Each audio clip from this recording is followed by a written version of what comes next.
नमस्कार, मैं हूं ज्ञानेंद्र विकल और जीएस गुरु विकल चैनल पर आपका स्वागत है। पिछले टर्न पे हम लोग बात कर रहे थे साइटोलॉजी की। साइटोलॉजी में हम लोगों ने देखा था, देखिए एक बार रिकैप कर लेते हैं जल्दी से।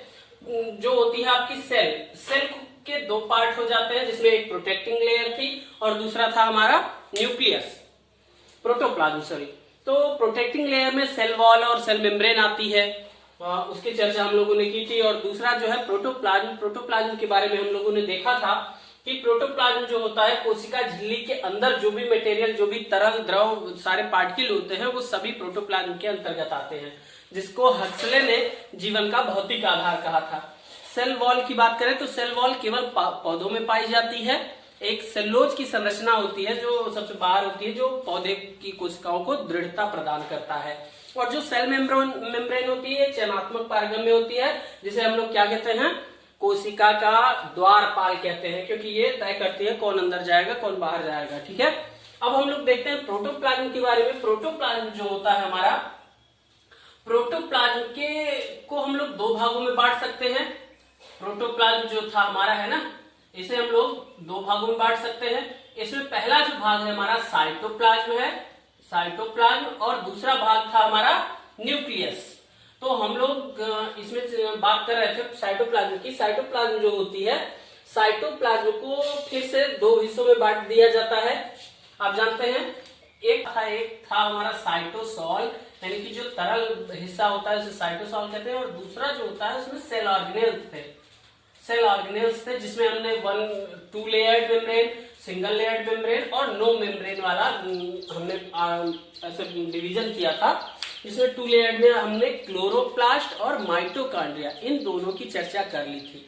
अब हम लोग बात करते हैं सिंगल लेयर्ड स्ट्रक्चर की, या सिंगल लेयर जो भी सेल ऑर्गेनेल्स होते हैं उनकी चर्चा करेंगे। तो इसमें हम देख लेते हैं, देखिए हमारा था एक एंडोप्लाज्मिक रेटिकुलम, फिर था हमारा गोल्जी बॉडी, और थर्ड था हमारा वैक्यूल्स, जो भी सिंगल लेयर्ड होते हैं। फिर लाइसोसोम है हमारा, और कुछ माइक्रो बॉडीज हैं, उनके बारे में हम लोग देखेंगे। ठीक है, तो अब हम आज के लेक्चर में इन सभी सिंगल लेयर्ड जितने भी स्ट्रक्चर हैं इन सभी के बारे में चर्चा करेंगे।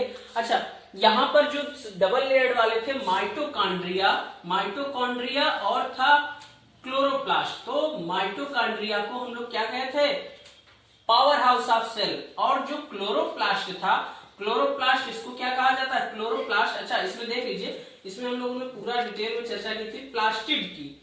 प्लास्टिड यानी लवक, जो भी लवक होते हैं सारे, और ये केवल पौधों में होते हैं। 3 प्रकार के होते हैं, ल्यूकोप्लास्ट, क्रोमोप्लास्ट और क्लोरोप्लास्ट। तो जो क्लोरोप्लास्ट है ये सबसे इंपॉर्टेंट है, यही हरित लवक कहलाता है। इसमें क्या पाया जाता है, क्लोरोफिल पाया जाता है, और यही क्लोरोफिल के कारण क्या होता है, पत्तियों का रंग हरा होता है, और ये भोजन बनाने का काम करते हैं। इसलिए क्लोरोप्लास्ट को हम लोग क्या कहते हैं, पादप कोशिका का या कोशिका का रसोई घर कहते हैं, किचन कहते हैं भाई, है ना। जो किचन है हमारी पादप प्लांट कोशिका का, उसे क्या होता है, वो क्लोरोप्लास्ट होता है। क्लोरोप्लास्ट को कोशिका का रसोई गृह कहा जाता है। इतनी बातें आपको क्लियर हो गई। अब हम लोग बारी बारी से सिंगल लेयर्ड जितने भी स्ट्रक्चर है उन सभी की चर्चा कर लेते हैं। ठीक है, चलिए भाई देखते हैं। अब हम लोग एक एक ऑर्गेनेल्स, सिंगल लेयर्ड जो ऑर्गेनेल्स होते हैं उसमें है हमारा पहला एंडोप्लाज्मिक रेटिकुलम, जिसको हिंदी में कहते हैं अंतःप्रद्रवी जालिका। देखिए जो एंडोप्लाज्मिक रेटिकुलम होता है, यहाँ पर नाम से देखिए जालिका, यानी कि एक जालनुमा संरचना बनती है। ठीक है, तो यहाँ पर देखें अगर हम लोग, तो इसकी खोज जो है, तो इसकी खोज है वो पोर्टर नामक वैज्ञानिक ने की थी। पोर्टर नामक वैज्ञानिक ने। अब इसकी संरचना अगर हम लोग देखें तो ये देखिए हमारा, ये क्या है, सेल है। सेल के अंदर जो न्यूक्लियस से जुड़ी हुई एक संरचना होती है, इस तरह जालनुमा संरचना होती है, ये कहलाती है एंडोप्लाज्मिक रेटिकुलम। अब ये क्या है, जाल जैसा पूरी कोशिका में फैला हुआ है, जो कोशिका को एक कह सकते हैं कि निश्चित आकार प्रदान करता है। इसीलिए एंडोप्लाज्मिक रेटिकुलम को कोशिका का कंकाल तंत्र भी कहते हैं। कोशिका का कंकाल तंत्र कहते हैं इसको। बहुत ही इंपॉर्टेंट है भाई, जो भी ये इस तरह से नाम दिए जाते हैं, जो भी कहे जाते हैं ऑर्गेनेल्स के बारे में, वो बहुत बार एग्जाम में आपके पूछा जाता है। तो कोशिका का कंकाल तंत्र किसे कहा जाता है, वो है एंडोप्लाज्मिक रेटिकुलम। जिस तरह हमारे शरीर में कंकाल तंत्र स्केलेटन सिस्टम जो होता है वो हड्डियों का ढांचा होता है, उसी तरह यहाँ पर एक जालनुमा संरचना होती है, नलिका के जैसी संरचना होती है और ये कोशिका में ज्यादा फैली रहती है, इसे हम लोग कहते हैं एंडोप्लाज्मिक रेटिकुलम। अब देखिए एंडोप्लाज्मिक रेटिकुलम जो होता है, यहाँ पर ये जो एंडोप्लाज्मिक रेटिकुलम है ये दो प्रकार का हो जाता है। एक है आपका स्मूथ एंडोप्लाज्मिक रेटिकुलम और दूसरा है रफ एंडोप्लाज्मिक रेटिकुलम। देखिए हम लोग केवल फैक्ट की बात करेंगे जो इम्पोर्टेंट है। तो स्मूथ क्या होता है, यहाँ पर देखिए जो ये इस तरह से हमारी एंडोप्लाज्मिक रेटिकुलम की संरचना है, इस पर अगर कुछ भी यानी कि राइबोसोम नहीं चिपका हुआ है, कोई पार्टिकल या कण नहीं चिपके हुए हैं, तो वो कहलाता है SER या स्मूथ एंडोप्लाज्मिक रेटिकुलम, चिकनी अंतःप्रद्रवी जालिका। और अगर इस पर छोटे छोटे राइबोसोम आकर चिपक जाते हैं तो इसकी संरचना खुरदुरी हो जाती है, इसे हम लोग कहते हैं रफ एंडोप्लाज्मिक रेटिकुलम या खुरदुरी अंतःप्रद्रवी जालिका। ठीक है, तो अब देख लीजिए यहाँ पर ये दो प्रकार का हो जाता है, स्मूथ एंडोप्लाज्मिक रेटिकुलम और रफ एंडोप्लाज्मिक रेटिकुलम। अब बात क्या है, इसका कार्य जो होता है, तो स्मूथ वाला जो होता है, स्मूथ एंडोप्लाज्मिक रेटिकुलम का कार्य होता है वसा का संश्लेषण करना, वसा संश्लेषण यानी लिपिड सिंथेसिस, लिपिड का संश्लेषण करना। और जो रफ एंडोप्लाज्मिक रेटिकुलम है उस पर क्या पाया गया है, राइबोसोम पाया गया है, इस पर राइबोसोम पाया गया है और राइबोसोम प्रोटीन निर्माण का कार्य करता है। इसलिए जो रफ एंडोप्लाज्मिक रेटिकुलम होता है इसका कार्य क्या हो जाता है भाई, प्रोटीन का संश्लेषण करना। इतनी बातें सबको क्लियर हो गई। देख लीजिए फिर से, यही 3-4 पॉइंट इंपॉर्टेंट है एंडोप्लाज्मिक रेटिकुलम। पहला इसकी खोज पोर्टर ने की थी, कोशिका का कंकाल तंत्र कहा जाता है, ये बहुत ही इंपॉर्टेंट चीज है। और इसके दो प्रकार हो जाते हैं, स्मूथ एंडोप्लाज्मिक रेटिकुलम और रफ एंडोप्लाज्मिक रेटिकुलम। स्मूथ इसलिए कि इस पर कोई भी राइबोसोम के कण या कोई भी पार्टिकल्स चिपके हुए नहीं है जो वसा का संश्लेषण करता है। और रफ एंडोप्लाज्मिक रेटिकुलम यानी राइबोसोम के पार्टिकल इसके ऊपर बाहरी सतह पर चिपके रहते हैं, जिसकी वजह से ये खुरदुरा हो जाता है, इसे रफ एंडोप्लाज्मिक रेटिकुलम कहते हैं और ये प्रोटीन संश्लेषण का कार्य करता है। ये इंपॉर्टेंट हो गया हमारा एंडोप्लाज्मिक रेटिकुलम। अब देख लेते हैं हम लोग अगला हमारा जो ऑर्गेनेल्स है वो है गोल्जी बॉडी। चलिए भाई देखिए अब गोल्जी बॉडी के बारे में हम लोग देखते हैं। तो गोल्जी बॉडी जो होता है ये भी ट्यूब लाइक संरचनाएं होती है, इस तरह से यहाँ पर कोशिका में इस तरह से यहाँ पर फैली होती है इस तरह से। और इसकी जो खोज है, गोल्जी बॉडी की खोज की थी कैमिलो गोल्जी ने, अपने ही नाम पर इन्होंने इसका नाम रखा गोल्जी बॉडी। ठीक है, कैमिलो गोल्जी ने इसकी खोज की थी। और ये नलिका जैसी संरचनाएं होती हैं और इसको कहा जाता है, इसको बहुत ही इंपॉर्टेंट एक नाम दिया गया है, traffic police of cell, traffic police of cell, police of cell या ट्रैफिक कंट्रोलर भी इस तरह से कहा जाता है। होता क्या है, ये जो हमारा गोल्जी बॉडी होता है इसका जो मेन काम होता है वो होता है कार्बोहाइड्रेट। देख लीजिए भाई, कार्बोहाइड्रेट, वसा, प्रोटीन और न्यूक्लिक अम्ल। न्यूक्लिक अम्ल यानी कि जो आपका DNA और RNA है, न्यूक्लिक अम्ल, इन सभी का संग्रह करना, संग्रहण व श्रावण यानी सिक्रीशन करना, ये इसका कार्य होता है किसका, गोल्जी बॉडी का। अब देख लीजिए, कार्बोहाइड्रेट, वसा, प्रोटीन, न्यूक्लिक अम्ल का संग्रहण व श्रावण करता है। अब ये क्या करता है, जैसे यहाँ पर है कोशिका के, मान लीजिए इधर अंगों में किसी भी कार्बोहाइड्रेट या प्रोटीन की जरूरत है तो ये ले आकर इसको पहुंचाएगा। और कहीं पर अगर मान लीजिए अधिकता हो गई कार्बोहाइड्रेट तो उसको वो संग्रह भी कर लेता है। इस तरह से ये पूरा परिवहन तंत्र का काम करता है कोशिका के अंदर। कौन काम करता है, गोल्जी बॉडी। इसीलिए इसको ट्रैफिक पुलिस ऑफ सेल कहा जाता है, यानी कि ये परिवहन को कंट्रोल करता है। कहां पर, कोशिका के अंदर जो है कहीं पे भी प्रोटीन, वसा, कार्बोहाइड्रेट इन सभी की जरूरत है या दिखता है तो उसको वो कंट्रोल करने वाला कौन है, गोल्जी बॉडी। इसीलिए इसे ट्रैफिक पुलिस ऑफ सेल कहा जाता है। ये बात आपको क्लियर हो गई। अच्छा, साथ ही साथ ये कुछ एंजाइम का सिक्रीशन भी करता है, एंजाइम का श्रावण भी करता है, ये कुछ एंजाइम का श्रावण भी करता है। ठीक है, और यहीं पे एक चीज और देख लीजिए, ये ग्लाइकोलिपिड व ग्लाइकोप्रोटीन का संश्लेषण करता है। ग्लाइकोप्रोटीन का संश्लेषण करता है, सिंथेसिस करता है, ग्लाइकोलिपिड और ग्लाइकोप्रोटीन का निर्माण करता है। अब देखिए ये जो ग्लाइकोलिपिड और ग्लाइको प्रोटीन होते हैं ये हमारी सेल मेम्ब्रेन की महत्वपूर्ण इकाई होती है, यानी कि सेल मेम्ब्रेन के निर्माण में ग्लाइकोलिपिड और ग्लाइकोप्रोटीन का बहुत ज्यादा यूज होता है। अर्थात ये सेल कोशिका का जब विभाजन होता है तो वहां पर ग्लाइकोलिपिड और ग्लाइकोप्रोटीन का निर्माण करने वाला कौन होता है? गोल्जी बॉडी होता है।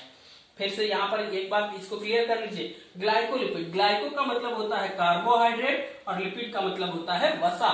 तो यहाँ पर जब भी ये टर्म आ जाए ग्लाइको, ग्लाइको का मतलब क्या है आपका? कार्बोहाइड्रेट से, और ये ग्लाइकोलिपिड यानी कि कार्बोहाइड्रेट और वसा जब मिलते हैं तब बनता है ग्लाइकोलिपिड, और ग्लाइकोप्रोटीन यानी कार्बोहाइड्रेट और प्रोटीन।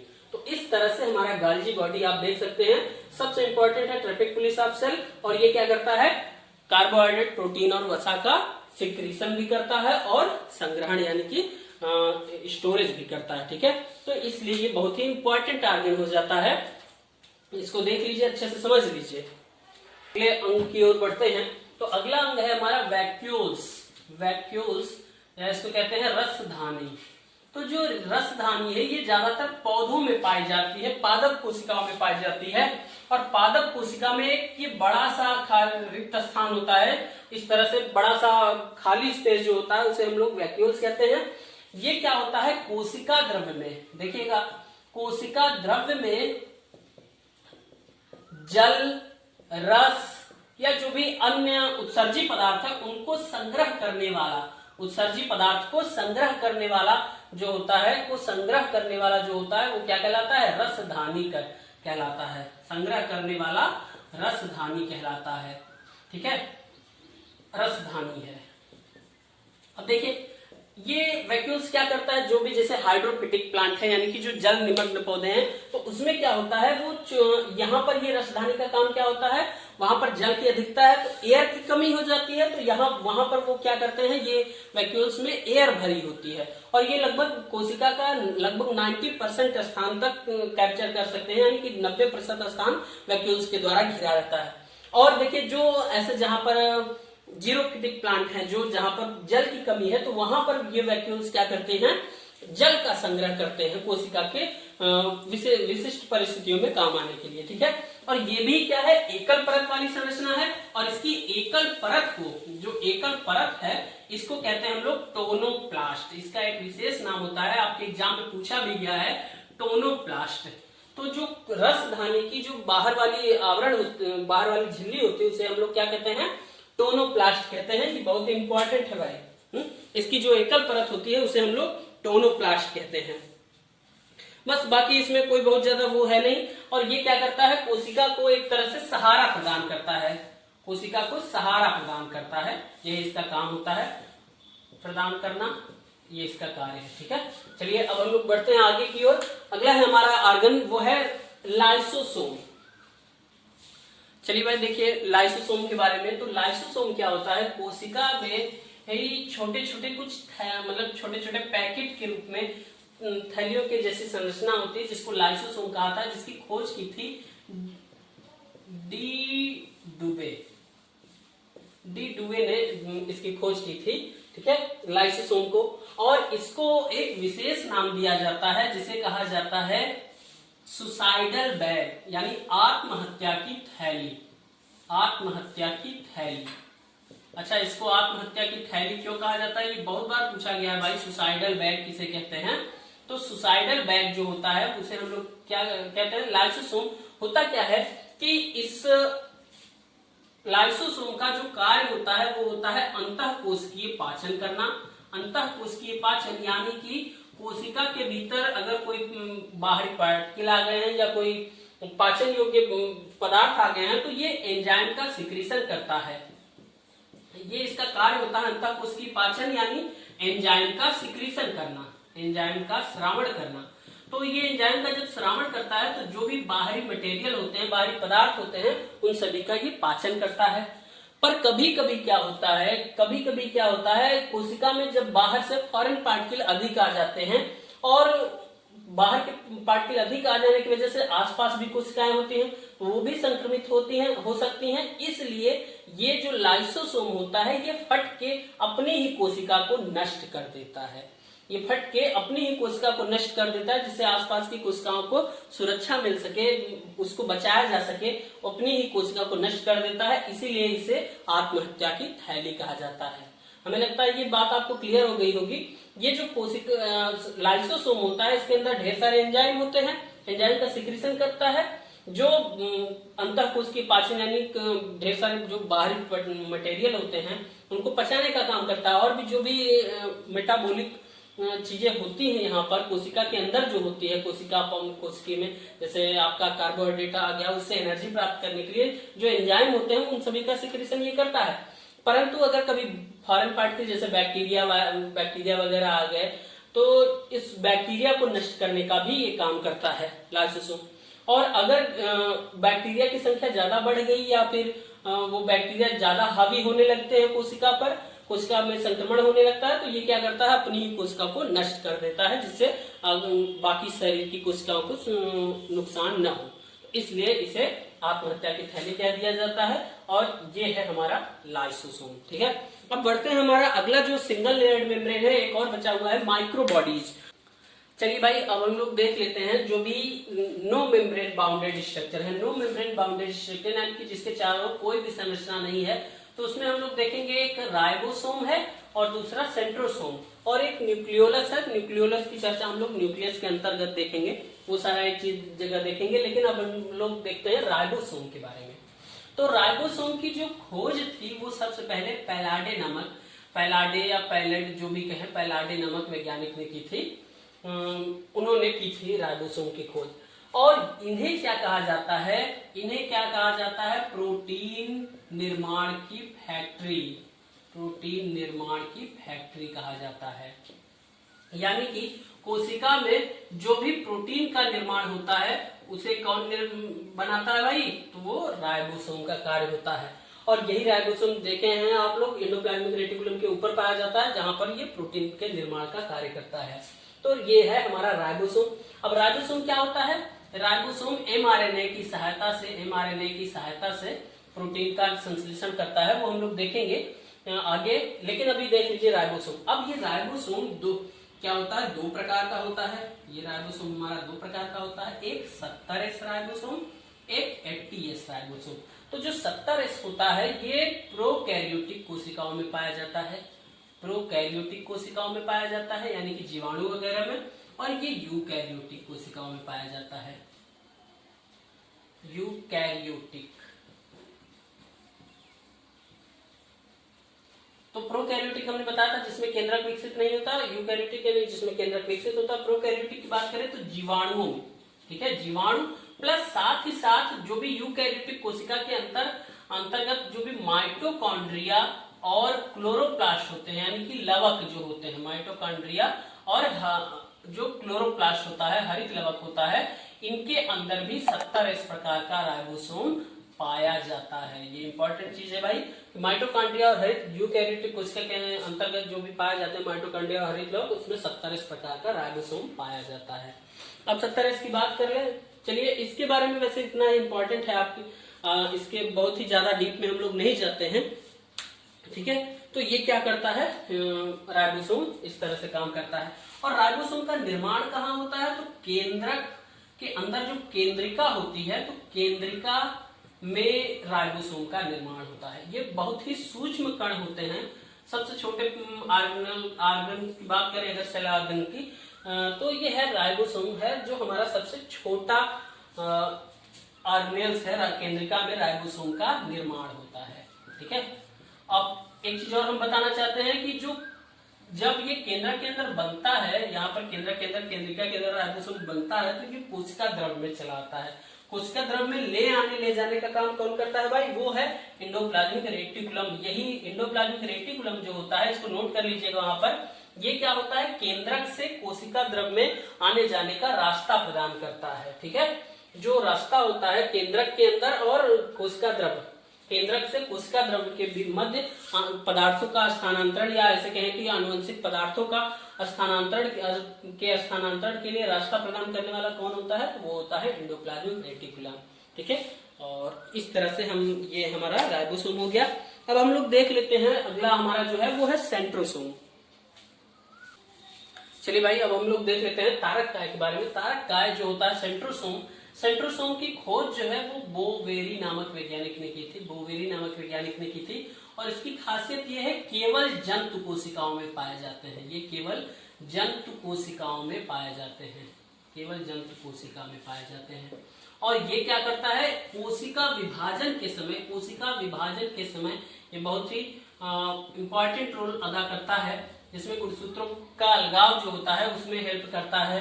और यानी कि सेंट्रोसोम होता है ये गुणसूत्रों को दो किनारों पर ले जाता है, कोशिका विभाजन में सहायता करता है। कौन? हमारा सेंट्रोसोम, इसीलिए ये इंपॉर्टेंट हो जाता है भाई। अच्छा, साथ ही साथ यहाँ पर बता दें जो लाइसोसोम होता है, लाइसोसोम ये भी जंतुओं में पाया जाता है, जंतुओं में, लेकिन कुछ पादपों में, निम्न कोटि के पादपों में भी लाइसोसोम पाया जाता है। ठीक है, तो मुख्यतः जंतुओं में होता है, लेकिन कुछ पौधों में भी हो सकता है। ठीक है, तो ये है हमारा सेंट्रोसोम। और इस तरह से हम लोग जितने भी सेल ऑर्गेनेल्स हैं उनके बारे में हम लोगों ने देख लिया। अब जो भी हैं डबल लेयर्ड, सिंगल लेयर्ड और नो मेम्ब्रेन बाउंडेड, उन सभी की चर्चा कर ली। अब हमारा दूसरा ये जो प्रोटोप्लाज्म का एक जो हिस्सा है जो साइटोप्लाज्म वाला है, उसके बारे में हम लोगों ने सब चीजें देख ली। अब हम लोग आगे चर्चा करेंगे जो है हमारा न्यूक्लियस। तो अगले टर्म में हम लोग न्यूक्लियस के बारे में देखेंगे। इसको तैयार कर लीजिए, जो भी इंपॉर्टेंट चीजें हैं, जैसे जो नाम दिए गए हैं, जैसे ऊर्जा का, कोशिका का ऊर्जा गृह किसे कहा जाता है, पावर हाउस किसे कहा जाता है, रसोई गृह किसे कहा जाता है, सुसाइडल बैग क्या है, ट्रैफिक पुलिस ऑफ कंट्रोल क्या है, ये जो भी जितने भी इतनी चीजें हैं, ऐसे ये जो टर्म दिए गए हैं वो सभी इंपॉर्टेंट है, परीक्षा में बार बार ये रिपीट होते हैं। ठीक है, तो वीडियो देखने के लिए आप सभी का बहुत बहुत धन्यवाद। मिलते हैं अगले लेक्चर में। Thank you.